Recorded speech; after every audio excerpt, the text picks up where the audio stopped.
അറിയാതെ ചിരുതേ പെണ്ണികൾ അഭിനയിക്കാനായി ചെന്നങ്ങീരെ പിന്നെ ചായമിട്ടു മുഖമവർ കണ്ണിൽ കരിവശി എഴുതി ചുണ്ടു ചുമപ്പിച്ചു മുടിച്ചീയൊതുക്കി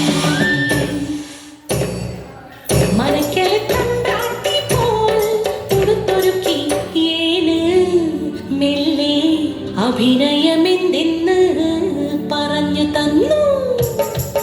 5-6 മാസങ്ങൾ വേഗം കഴിഞ്ഞല്ലോ, തീണ്ടപ്പാടില്ലാതെ നേരം കഴിഞ്ഞല്ലോ, സിനിമക്കാരെല്ലാം നല്ലത് ചൊന്നല്ലോ, അഭിനയം കഴിഞ്ഞേനും മടങ്ങിയില്ലോ. പുത്തരിക്കണ്ടത്തിൽ പണിയും നേരം കാളി പെണ്ണു ചൊല്ലി കഥയറിഞ്ഞോ.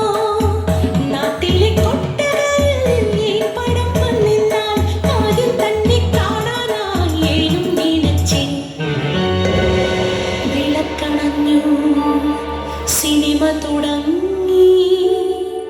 അമ്പലത്തിൻ കൽവിളക്കിൽ നെയ്ത്തിരി കത്തുന്ന രംഗം.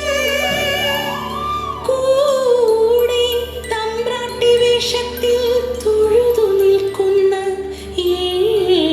എന്റെ മുഖം. കണ്ണിമയ്ക്കാതെ ഏനിരുന്നു ഏനോ ഇത്. നടുങ്ങി വിറച്ചു ഞാൻ, ഉച്ചത്തിൽ തമ്പ്രാക്കൾ അലറുന്നു. തീണ്ടാജാതികൾ തമ്പ്രാട്ടി വേഷത്തിൽ അമ്പലനടയിൽ പ്രാർത്ഥനയോ. നാട്ടാചാരങ്ങൾ മാറ്റുവാൻ നോക്കുന്ന കള്ളപ്പലിശകളെ വേഗം കത്തിച്ചു കളയുക സിനിമ. തീപ്പന്തങ്ങൾ ഉയരുന്നു, അലർച്ചകൾക്കിടയിൽ ആരോ എന്റെ നേരെ വിരൽ ചൂണ്ടുന്നു. പേപ്പൊട്ടികളെ പോലെ ആക്രോശിച്ചവർ എത്തുന്നു.